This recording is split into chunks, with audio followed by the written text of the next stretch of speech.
एक ही रिक्वेस्ट कर रहा हूँ कि पहले वो नारा दिया था कि सीमा पर जवान खेत में किसान, लेकिन अब वो नारा एकदम विपरीत हो रहा है कि सीमा पर जवान और खेत में मरो किसान। आज तक किसी पार्लियामेंट के मेंबर ने या मान लिया विधानसभा असेंबली में ये मुद्दा नहीं उठाया कि भाई किसान सुरक्षित कैसे रहे। विभाग किसानों की मानने के लिए तैयार नहीं है, और विभाग किसानों की ये बात मानने तैयार नहीं कि खेत में तेंदुओं का आतंक है। अब ये घटनाएं घटी हैं तब जाकर के विभाग थोड़ा चेता है। बस थोड़ी सी रिक्वेस्ट ये है कि ये मुद्दा विधानसभा में उठाया जाए ताकि किसान अपने सुरक्षित अपने बच्चों को साथ लेकर के अपने खेत में काम कर सके। ये तो किसान खुद ही भूखमरी तरफ है। गन्ने की पैदावार में क्या नाम है, हर वर्ष रोग आ रहे हैं। सभी किसान है यहाँ पे अधिकांश अपनी गुजर बसर मुसलसल कर रहे हैं। अब इस तरह का आतंक वन विभाग वाले कहते हैं कि भाई खेतों पे ना जाओ, खेतों पे ना जाओ। अब खेत पे नहीं जाएंगे तो काम कैसे चलेगा? गवर्नमेंट सर्वेंट तो अपने बच्चों को पाल लेंगे आराम से, किसान कैसे अपने बच्चों को पाल लेगा? करने पे मजबूर होंगे, बिल्कुल आंदोलन तब जाएंगे से। अब तो लास्ट का विकल्प यही है, इसके अलावा तो कोई और विकल्प है ही नहीं। ऑक्सीजन लग के यहाँ सांस आई उसे, मतलब सांस भी उसका बस ऐसे हो गया था मामला। जब जाकर ऑक्सीजन लगाई, जब जाकर वन विभाग के अधिकारी पहुंचे मौके पर। वन विभाग के जाएंगे, फोटो खींचेंगे और जो है गांव में बता करेंगे मत जाओ। जब जंगल में जाएगा तो आदमी पशु क्या खुला क्या खागा वो, बताओ क्या होगा?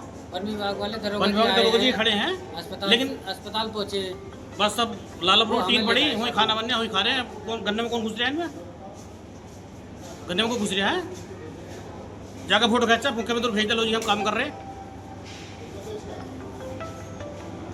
क्या वन विभाग की लापरवाही समझ सकते? हाँ बिल्कुल लापरवाही है। हम तो जब 4 जनों को पकड़ ले तो वो करना पकड़ा गया, चीता तो पकड़ लिया आदमी को, उसे करना पकड़ ले। फिर ये हमें नहीं पता कैसे पकड़ी सरकार, वो सरकार का काम है, इनका काम, हमारा काम नहीं है। क्या किसानों खेती करना छोड़ देगा? बताइए आप सर। आने को हमें ये देंगे करना तो जाने पड़ेगा। उधर 4 हमले हो गए, लेकिन वन विभाग की टीम नहीं पहुंची। एक ये दरोगा जी भाई ये घूमते रहे ऐसे, ये बेचारे घूमते रिपोर्ट कर रहते दो, फैसला भी ये करा लें। लगभग कितनी उम्र के बच्चे थे वो जिन पर हमला हुआ था? जुमला एक तो दो तो जवान ही थे वो। एक लड़का था 11 साल का, एक तो 11 साल का बच्चा था, 17 साल का। एक अब ये जो हमला हुआ है ये 22 का साल है, का, और बाबू था वो है कम से कम 30 साल का। वो मुमडोन भाई में था। मुमडोन ऐसे कैसे काम चलेगा सर, ये तो बताओ। खेती करना छोड़ देंगे लोग। कुमार कौन से गांव में रहते हैं? मलकपुर से मिली। क्या हुआ क्या था आपके भाई के साथ? सर हम खाद वगैरह गए थे, तीनों भाई, पुष्पेंद्र भी और विवेक कुमार भी और मैं भी। मेरा नाम विपिन कुमार है, पिछले का विवेक है और जिस पर हमला हुआ पुष्पेंद्र है। हमने साहब पूरे खेत में खाद बिखेर दिया था, और जब खाद बिखेरे तो आगे आगे बंची लेके चल रहा था, पीछे पीछे हम खाद बिखेर थे 2 जने। पूरा खेत छान मारा था, कुछ नहीं था खेत में। तो उसके बाद हमने जब लास्ट में पहुंचे हम, तो थोड़ा सा खाद मेरे पास बच गया था, उसका खत्म हो गया था। तो वो बोल रहा है ताऊ जी गाड़ी आई है, मैं इतने चलता हूँ को बंची उसके हाथ में थी, और तुम जो है सर डाल के आ जाइए। तो चल हमें पीछे पीछे आ रहे चल के। तो साहब हमारे भी जो है वो, मैंने भी खाद बिखेर चुका था, जब उसकी थोड़ी सी आवाज आई तुम भैया इस तरह से, बस फिर वो स्विच ऑफ हो गया। हम सब तुरंत भागे, हम समझ गए, हम तुरंत भागे, जाके देखा तो वो जो है उनने हाथ से जो है उसका मुंह खोला जानवर का, वो तुरंत भाग गया। हमने जो रोली मचाई, तो अब जब रोली मचाई मुश्किल से ऐसी 30 सेकंड का समय लगा होगा हमें जाने में, ऐसे समझ लो। गन्ने में ऐसे भाग गए हम। तो जाके देखे वो ऐसे वो चक्कर आ गया कि भैया मैं गया। उसके जब सांस ले तो यहाँ हवा आई थी, ये नली में दांत बाढ़ दिया उसने, और पीछे तो 25 टाके आए उसके। तो मामला बहुत गंभीर था। उसके सांस यहाँ, फिर मोटरसाइकिल में जल्दी जल्दी बैठाने के बाद हम यहाँ लाए, सेवा डॉक्टर इन्होंने मना कर दी, फिर सरकारी अस्पताल ले गए। अस्पताल में कोई डॉक्टर मौजूद नहीं था। हम कह रहे डॉक्टर साहब का, एक लड़का बैठा था, डॉक्टर साहब का तो कोई डॉक्टर साहब नहीं है। मैंने कहा किधर होंगे, नहीं होंगे, पूरा देख लिया, टाइम हो गया वेस्ट। तो अब उसे ऑक्सीजन की कमी होगी, आवाज बंद होगी, लटकेगी। लड़का सारे कराने करके ऑक्सीजन लगाओ मेरे, वहां से ऑक्सीजन जब है ही नहीं तो हम कहाँ से लगाएंगे भाई। हमने 112 को फोन करा था, 112 ने पहले ने यो दबाओ। उसके बाद फिर बाद में फोन आया कि हम आपकी सुविधा देने में असमर्थ हैं, हम आपको एम्बुलेंस नहीं दे सकते, कोई हमारी खाली नहीं है। पर ठीक है, इनने सब वो दरोगा जी आ गए। जब दरोगा जी गाड़ी आई इनकी वन विभाग वालों की, तो फिर वो एक डॉक्टर आया, बोल आओ जल्दी आओ। मैंने कहा कहाँ के लो, फिर भी मैंने कहा चलो थोड़ी बहुत दवाई लगवा। अब इस टाइम साहब हमने उसमें कर दिया टीएमयू में एडमिट है, आईसीयू में है। हालत तो गंभीर है ही, सीने में दर्द है। कुल मिला फिलहाल सांस थोड़ा सही आ रहा है, लेकिन गले में थोड़ा जैसे इटका हुआ था कुछ होता है, ऐसा हो रहा है उसे। लेकिन कल से थोड़ी हालत विभाग की तरफ से या प्रशासन की तरफ से किसी तरह की कोई मदद की गई है? अभी तक तो कोई मदद नहीं हुई है। वन विभाग वाला थोड़े 3000 रात पे करे थे और 100-200 रुपये दवाई जो शुरू में पर्चा बनता वो बनाया था, और बाकी 3000 हमने पे कराए अपने तरफ से, और बाकी उन्होंने सीओ साहब ने बोल दिया था कि जो भी होगा हम कराएंगे। और उसमें आयुष्मान में भी कुछ गड़बड़, आयुष्मान नहीं लग पा रही है हमारा, उसमें कुछ गड़बड़ हो रही है। उस अंदर के आयुष्मान था, तो फिलहाल इन्होंने वहाँ ले गए वहाँ मुरादाबाद में, उसमें ऑक्सीजन लग के उसको थोड़ा सांस आया, तो वहाँ से वो बोले एक्सरे कराया उन्होंने, ट्रीटमेंट भी करा थोड़ा सा, तो फिर वो पट्टी उट्टी बांध के टाँके उके भरे उन्होंने, तो वो बोले ने जो है इन्हें मेरठ ट्रांसफर कर दिया उन्होंने। हाँ 25 टाँके आने वाले, मेरठ ट्रांसफर कर दिया। तो हमने फिर वो डॉक्टर साहब बोले जिन्होंने ट्रांसफर करा कि भाई मामला गंभीर है, आप कहीं पास में यहाँ एडमिट कर दो मेरठ का। भाई हम तो मेरठ ही कर सकते हैं, हम और नहीं कर सकते। मैं ठीक है साहब, तो हमने साहब उसमें टीएमयू में एडमिट कर दिया। आज सपा के विधायक यहाँ आएंगे, इस तरह की कोई मदद आप? हाँ इन्होंने 25,000 की मदद हम करी साहब। किसी तरह का कोई आश्वासन या आगे भी मदद रहेगी? हाँ इन्होंने पूरा आश्वासन दिया है, आगे कोई दिक्कत हो तो भी बताना। बहुत सारे हैं, कोई यहाँ पहुंचे मौके पर? नहीं और कोई नहीं आया साहब हमारे पास। जिला अस्पताल आए, क्या मामला है पूरा? हम साहब खाद करने गए तीनों भाई। भाई जानवर की तो हो ही रही है, अब फसल में जब लगाएंगे ना तो होगा क्या पैदा, बगैर किसानी क्या है आदमी को बताओ। तो हम साहब खाद करने गए थे। कौन से गांव में? मलकपुर सेवली में। तो यो बंसी लेके खाद आ गए, मन के तो आगे चल भाई पीछे हम खाद फेर रहे थे। अब पूरे खेत में खाद फेर दिया हमने, थोड़ा सा मेरे पास रह गया था, तो वो बोला छोटा वाले मैं चल रहा हूँ गाड़ी थोड़ी, तुम आ जाओ। अब तो कुछ है ही ना, जब समय पर खेत में खाद तो इधर छोड़ा पड़ा था गन्ने में, कोई बोना था, तो वो जो है जा रहा था, उसकी थोड़ा क्या नाम है दूर गया वो, उनका क्या नाम उसके है? अंदर थोड़ी दूर गया, उसकी आवाज़ थोड़ी सी आवाज़ निकली उसकी, बाद में वो भी स्विच ऑफ। अब हम भागे, बंसी थी हमारे पास भी, एक बंसी बोल उसके पास थी, उन्हें साइड से कराया ना, तो बंसी क्या करेगी बंसी बाद में। तो अब जैसे हम भागे तो वो जो है उसे हमें देख के ना, तो बंसी हम मारते सालों बंसी हम भी, तो छोड़ कर भाग गया। अब भागने के बाद फिर जो है साहब लोंटा चक्कर खा गिर गया, तो हम गाड़ी पे लाए, गाड़ी पे ला के फिर हम घर आए। छोटे डॉक्टर को दिखाया, सेवा डॉक्टर को, उन्होंने मना कर दी। तो फिर साहब गाड़ी खरीदी, 4 रुपये करी हमने। फिर टिलारी पहुँचे, टिलारी पहुँचने के बाद कोई ट्रीटमेंट नहीं, टिलारी में कोई ट्रीटमेंट नहीं, कोई डॉक्टर नहीं। उसके बाद हमने रोली वोली में जाए, फिर हमने बाहर निकाल रहे, कोई ट्रीटमेंट बेकार है, रोकना दुल्हन को सांस की दिक्कत हो रही है, वो बार बार रुक जाए, सारे बोलने जा रहे उससे। तो फिर मैंने कहा चलो भाई ऑक्सीजन तो जब लगाए हमारे पास होगी, अब कोई दिक्कत नहीं साहब। उसके बाद हम बाहर लाए, बाहर लाने के बाद उन्होंने कहीं से बुलाया डॉक्टर हो कहीं, तो वो बोला लाओ, फिर अंदर ले गए, उसके इंजेक्शन लगवाया, इतने में तो हो जाएगा सर, गाड़ी ले गए, ये अपना लेके हैं हुआ गए। किस जानवर ने हमला किया था? वो ये लाल पट्टी वाला जो साहब वो है, क्या कहते हैं, चीता है वो, इतना भाग उसके मुंह पे टपक रहे आंसू। तो शेर ही है रे वो। क्या कई बार वहाँ पर देखा गया था? हाँ कई बार देखा गया वहाँ पे, लेकिन पकड़ा नहीं गया अभी तक। 4 जनों को घायल कर दिया मलकपुर के आदमी, ये चौथा बच्चा है। कितनी उम्र है इनकी? 22 वर्ष है।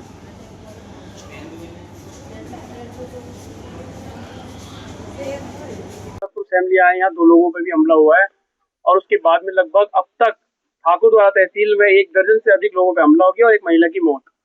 क्या कहेंगे आप? देखिए, आज मैं रायपुर गया, मुनीमपुर गया और अब मैं मलकपुर आया हूँ। कल मैं संतोष देवी जिनकी मृत्यु हो गई थी तेंदुए के हमले में, कल वहां गया था। यहाँ 2 लोग कल इंजर्ड हुए तेंदुए के हमले से, और इससे पहले 4 लोग इंजर्ड हुए थे, तो 6 लोग अब तक यहाँ खाली मलकपुर असेंबली में इंजर्ड हो चुके हैं। लोगों में दहशत का और भय का माहौल है। आक्रोश होना स्वाभाविक है। जब किसान अपने खेत पे नहीं जाएगा तो जानवरों को चारा कहाँ से लाएगा, अपनी फसलों की देखभाल कैसे करेगा। हमने कल जिलाधिकारी महोदय से, डीएफओ साहब से, दोनों से टेलीफोन पर बात की और मैं डीएम साहब को पूरी वस्तु स्थिति से अवगत कराया। उन्होंने डीएम साहब ने हमें आश्वासन भी दिया, डीएफओ साहब ने भी आश्वासन दिया कि हम और ज्यादा पिंजरों की व्यवस्था करके इनको पकड़वाने का काम करेंगे। जहां तक आर्थिक मदद का सवाल है, ये सरकार और प्रशासन का काम है कि जो भी घायल है उन्हें क्या आर्थिक मदद दे रही है नहीं दे रही है, लेकिन जहां तक मेरा सवाल है, क्योंकि सारे जितने लोग हैं पीडीए के लोग हैं और हमारे नेता आदरणीय अखिलेश यादव पीडीए को साथ लेके चल रहे हैं। दलित समाज के लोग हैं, पिछड़े वर्ग के लोग हैं और गरीब तबके से आते हैं। इलाज में भी इन्हें बहुत परेशानी का सामना करना पड़ रहा है। उसकी वजह है कि आर्थिक स्थिति कमजोर है। तो आज मैं यहाँ का विधायक हूँ, मेरी जिम्मेदारी है कि इनके सुख दुख में मैं इनके साथ खड़ा रहूं। उसी को मद्देनजर रहते हुए मैं आज इनके बीच हाजिर हुआ हूं, क्योंकि मैं यहाँ नहीं था। पहले जो 4 लोग घायल हुए थे, लखनऊ विधानसभा चल रही थी, वहां था और मैंने इनसे वादा भी किया है कि आपके इलाज में कोई कमी नहीं आने दूंगा। जो भी इलाज में परेशानी होगी मुझे आप याद करोगे तो आपके साथ खड़ा मिलूंगा। यही मेरी जिम्मेदारी है।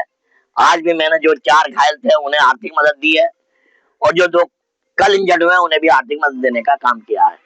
उन्हें आश्वस्त कर दिया है कि आपके भाई के इलाज में जो भी परेशानी होगी, जो भी दिक्कत आएगी, उसे समाजवादी पार्टी और मैं आपके विधायक के हैसियत से आपके सुख दुख में साथ खड़ा मिलूंगा। गाँव वाले पिंजरे बढ़ाने की मांग कर रहे हैं, इस विषय में आपकी बातचीत हुई अधिकारियों से, क्या आश्वासन मिला? डीएम साहब ने कहा कि हम 16 पिंजरे और बढ़वा रहे हैं। हमने तो उनसे ये भी कहा कि जो ये आदमखोर तेंदुआ है जिसने 6 लोग यहाँ पर और 2 लोग रायपुर और मुनीमपुर में जख्मी कर दिए हैं, ललित यादव है, मंजू है, हमारा पुष्पेंद्र भैया है, तस्लीम उर्फ नन्हे है, बाबू भाई हैं और छोटे छोटे मासूम बच्चे भी हैं। देखकर बड़ा दुख हो रहा है। तो हमने मांग की है और नहीं करेगा प्रशासन सहयोग तो हम किसानों के साथ, गांव वासियों के साथ जो ये कहेंगे, चाहे वो आंदोलन हो, चाहे धरना हो, हम वो भी करने को तैयार हैं। लेकिन प्रशासन क्योंकि इससे जानवर है तो धरना देने से जानवर तो हट नहीं सकता। इसका काम हमारा पहले प्राथमिकता है कि जानवरों को कैसे पकड़ा जाए जिससे दहशत और खौफ का माहौल कम हो। दुर्भाग्यपूर्ण है, जिम्मेदारी है अस्पतालों की, चाहे ये घायल हो, चाहे दूसरे घायल हो, चाहे आम आदमी हो, इलाज करने की जिम्मेदारी सरकारी अस्पतालों की है। गरीब आदमी की दौड़ कहां तक है? सरकारी अस्पतालों पे। यदि किसी पर्टिकुलर जगह की बात करें, डिलारी की, पीएचसी की, तो ये मुझे बताएं। मैं इस संबंध में सीएमओ साहब से, प्रमुख सचिव स्वास्थ्य से बात करूंगा और जो लापरवाह डॉक्टर हैं, जो इलाज में लापरवाही कर रहे हैं, कोताही बरत रहे हैं, उनके खिलाफ कार्रवाई करने की मांग भी करेंगे। सर, मुरादाबाद में सर लगातार तेंदुए के हमले हो रहे हैं। इसमें जिला प्रशासन और वन विभाग की ओर से कार्रवाई भी की गई जिसमें कुछ तेंदुए पकड़े भी गए। सर, अभी तक क्या अपडेट है सर? मुरादाबाद की ठाकुरद्वारा तहसील, जहां वन विभाग की ठाकुरद्वारा रेंज भी है, वहां पर 2 तेंदुए के बच्चे जो अल्पवयस्क हैं और एक जो मादा तेंदुआ है, 3 तेंदुए थर्मल इमेजिंग से पकड़ में आए थे। उसके अतिरिक्त भी कुछ तेंदुए बताए जा रहे हैं वन विभाग के द्वारा। तो वर्तमान में वन विभाग, प्रशासन की टीम और साथ में पुलिस के सहयोग से गांव-गांव में तेंदुए के प्रति जागरूकता चौपाल का आयोजन किया जा रहा है। मैं और कप्तान साहब भी वहां चौपाल में गए थे। कुल 16 केज लगाए गए हैं जिसमें एक अल्पवयस्क और एक वयस्क 2 जो तेंदुए हैं वो पकड़ में आए हैं। एक तेंदुआ और है, वो और पकड़ा जाना है। तो एक तेंदुआ लालापुर में पकड़ा गया है, एक तेंदुआ वहाँ ग्राम बलिया है ठाकुरद्वारा में, वहाँ से पकड़ा गया है। वर्तमान में ग्रामीणों को निर्देशित किया जा रहा है कि कोई भी व्यक्ति अकेले खेत में न जाए, रात्रि में खेत में न जाएं। यदि दिन में भी काम कर रहे हैं तो प्रयास करें वहाँ थोड़ा थोड़ा धुआं उठता रहे, क्योंकि तेंदुआ विशेष रूप से आग से डरता है। 2 या 2 से अधिक लोग एक साथ जाएं और खेत में यदि कोई काम कर रहा है तो आपस में बातचीत करते रहें और संभव हो तो एक व्यक्ति पहरेदारी भी करता रहे और सभी लोग लाठी डंडे हाथ में लेकर के जाएं। और अपने मवेशी हैं, उन मवेशियों को जो अपना घर है वहीं बांधें, खेत की ओर न बांधें, अन्यथा तेंदुआ उन पर भी हमला कर सकता है। तो वर्तमान में हमारी सारी टीम लगी हुई है, लगभग 60 से 70 लोग प्रशासन, पुलिस और वन विभाग के लगे हुए हैं। और जो एक और तेंदुआ पकड़ में आने के बाद अभी जो हमले हो रहे हैं तेंदुए के, वो एक बार रुक जाएंगे। सर कुछ और केजेस भी इसके लिए मंगाए जाने हैं क्या? अभी हम क्षेत्र पंचायत के माध्यम से और नगर पालिका और नगर पंचायत के माध्यम से 10 पिंजरे और क्रय करने का ऑर्डर हमने दिया है और वो आज कल में आ जाएंगे और उन केजेस के माध्यम से भी हम तेंदुए को पकड़ रहे हैं। सर कैजुअलिटी भी हुई है क्या, किसी तरह की कोई सहायता? हाँ, कुछ दिन पहले एक महिला की मृत्यु हो गई थी, अभी 2 लोगों पर हमला भी हुआ था, तो जो जिन पे हमला हुआ उनका हम चिकित्सा करवा रहे हैं और निःशुल्क चिकित्सा करा रहे हैं उन दोनों की। और एक जो महिला हुई थी उनको जो दुर्घटना की सहायता थी वो हमारे द्वारा प्रदान भी की गई।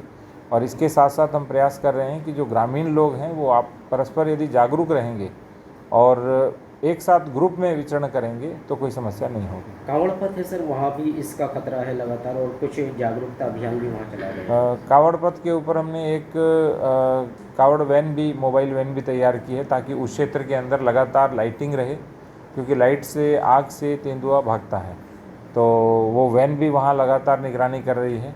हमारी जो टीम है और पुलिस की पिकेट है वो भी लगातार उसको देख रही है ताकि तेंदुए, कोई भी जो कावड़ यात्री है या किसी के ऊपर भी तेंदुए का कोई हमला न हो। सर अब तक कितने लोग इसमें घायल हो चुके हैं? अभी तक 2 लोग घायल हुए हैं।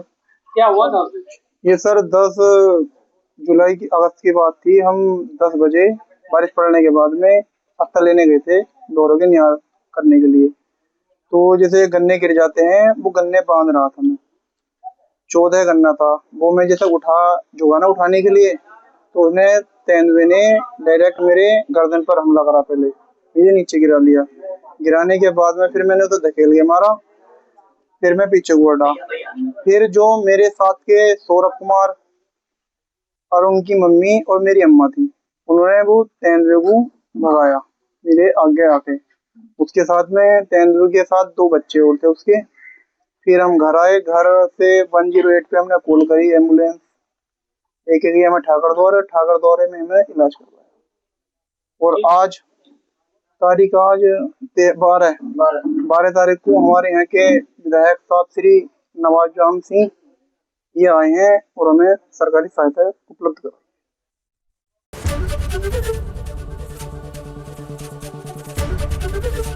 एबीपी गंगा, खबर आपकी, जुबान आपकी।